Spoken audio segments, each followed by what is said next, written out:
2020년 4월 30 새벽 설교입니다. 오늘 본문은 사무엘하 24장 1절에서 25절까지 말씀입니다. 오늘 본문은 다윗의 말년에 있었던 사건을 기록하고 있습니다. 본문은 1절에서 9절까지만 읽도록 하겠습니다.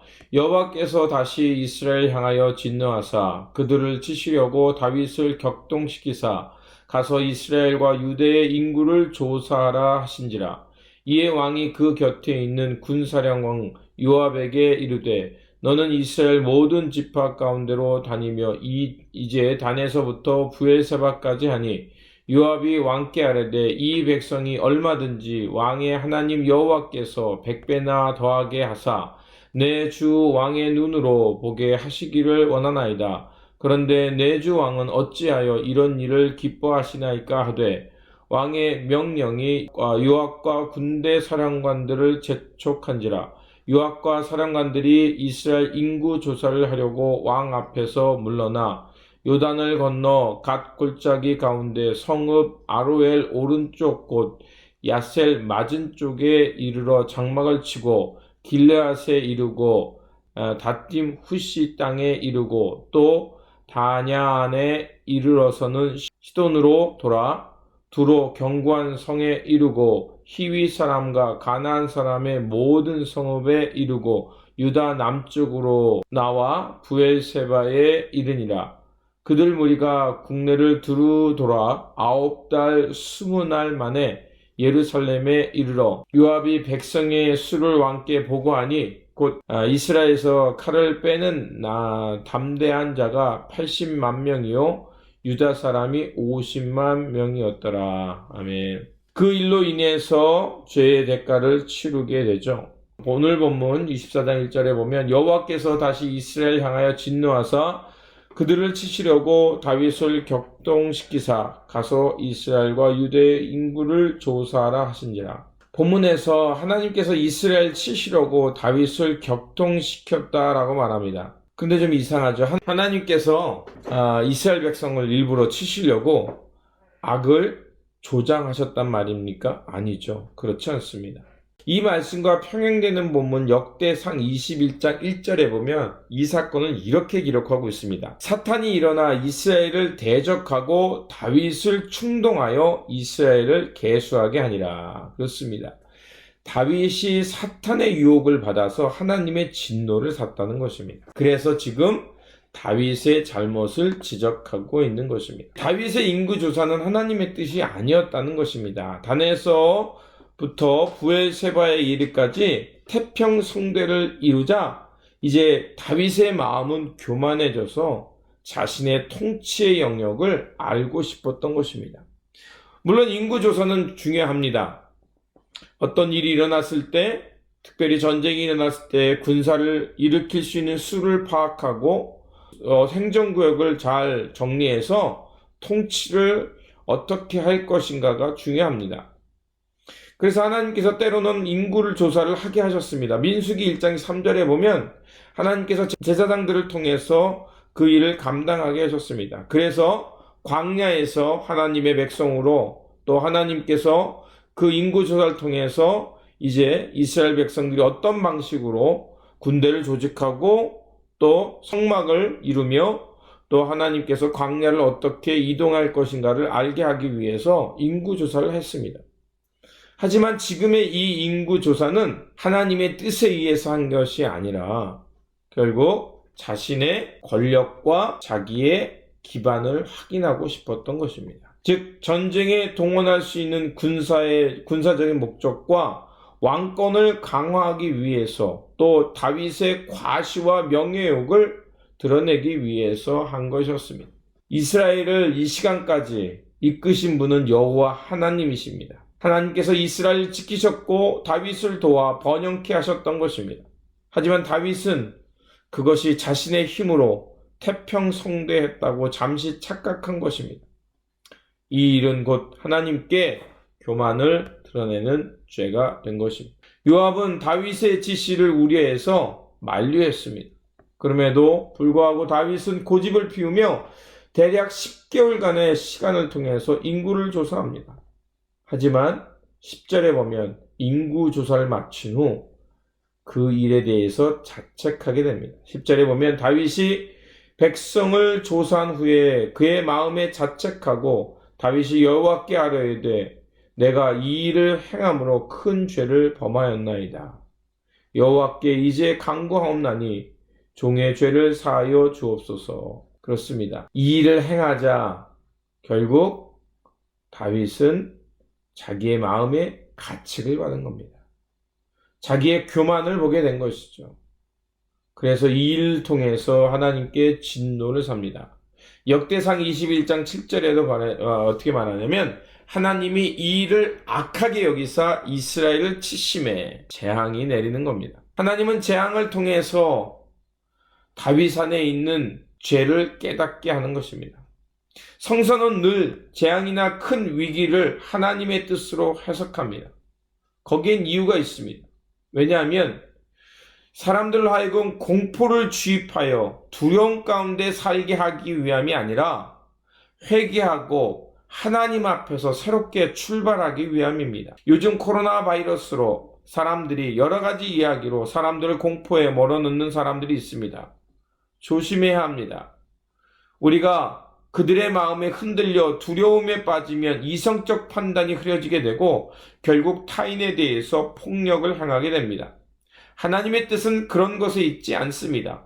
위기와 재앙을 통해서 우리의 삶을 돌아보게 하시고 그리고 하나님의 뜻으로 돌아가 하나님이 원하시는 공의와 평화의 세상을 이루라는 것이 바로 성서가 말하는 것입니다. 자책했다는 단어가 나옵니다. 자책했다는 것을 무엇을 말합니까? 마음을 때렸다는 것입니다. 신앙 양심이 묻어졌을 때 하나님은 그 신앙 양심을 깨우신다는 것입니다. 그것을 우리는 찔림이라고 말하죠. 하나님은 다윗의 교만을 치신 것입니다. 큰 죄란 하나님을 의지하지 않고 자기의 군사력을 의지하고 자신을 높이며 교만히 생각하고 행동했다는 것을 의미합니다. 하나님은 지금 다윗의 자고한 마음을 치시는 것입니다. 그리고 하나님은 회개의 마음을 원하십니다. 그리고 하나님께서는 회개의 마음을 원하십니다. 다윗이 우리와 똑같은 성정을 가졌음에도 불구하고 하나님께서 그를 기뻐하시고 높이시며 또 그를 칭찬했던 이유는 그가 항상 선한 양심의 소리를 듣고 하나님께서 깨우치실 때 그것을 핑계치 않고 하나님 앞에 솔직하게 겸손하게 회개했기 때문입니다. 다윗이 간음했을 때도 살인의 죄를 범했을 때도 교만할 때도 하나님은 다윗을 깨우치셨습니다. 그때 그는 지체 없이 하나님 앞에 무릎을 꿇고 회개하였습니다. 회개하는 다윗에게 하나님은 선지자 갓을 보내시고 세 가지 중에 하나를 선택하라고 합니다.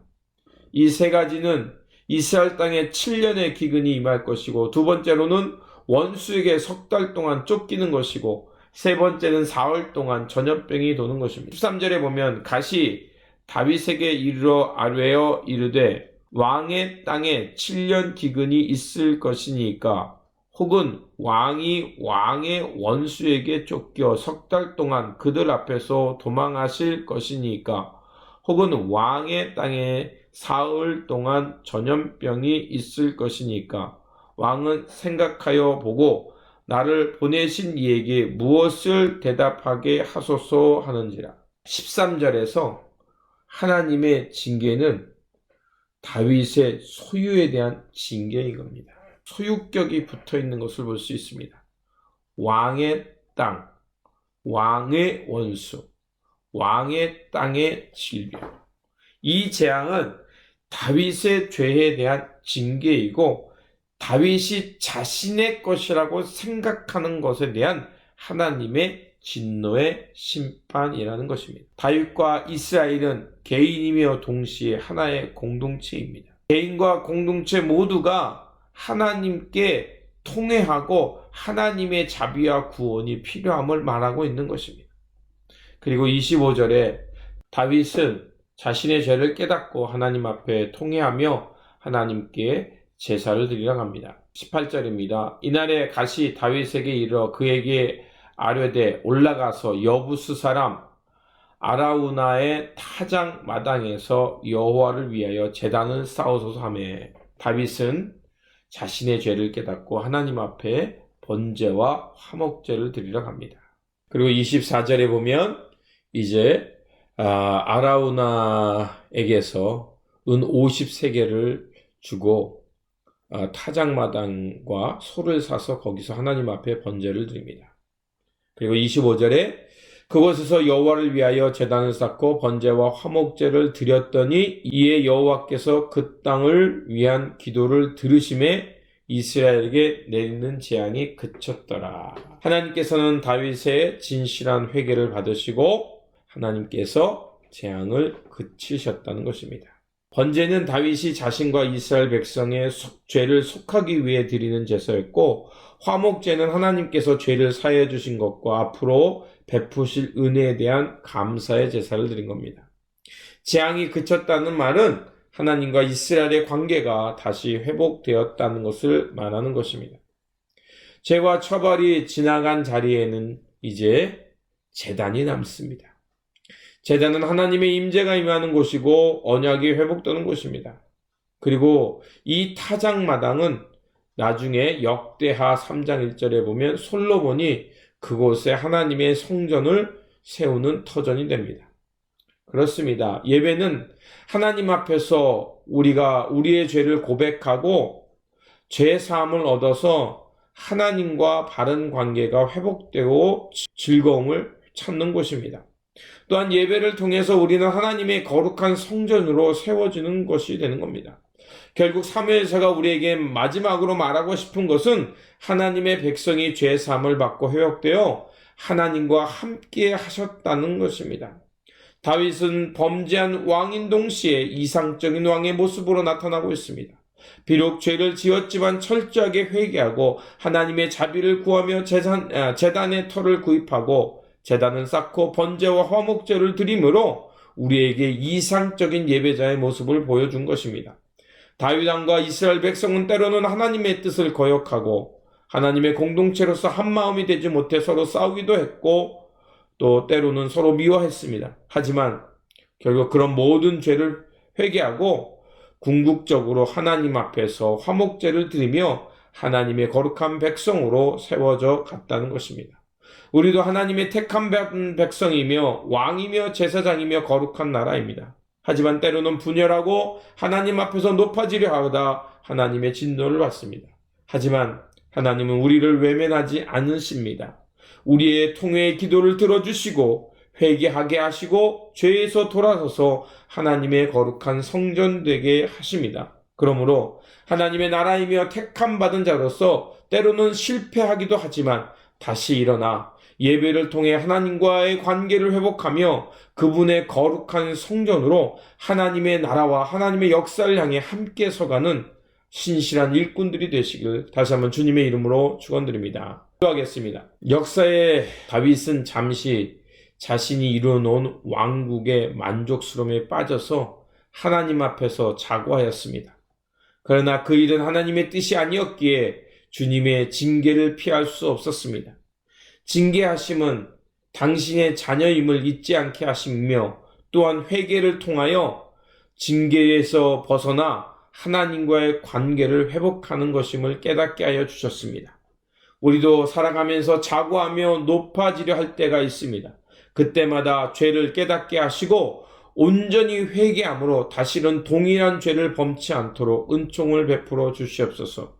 우리의 평생이 주님께 올려지는 화목제가 되게 하시고 우리의 매 순간은 주님과 아름다운 관계를 맺으며 살아가도록 지켜주시옵소서. 그리하여 다윗처럼 우리도 인생 마지막에 하나님과 바른 관계를 맺으며 거룩한 성전으로 지어져 가게 하여 주시옵소서. 우리 구주 예수 그리스도의 이름으로 기도드립니다. 아멘.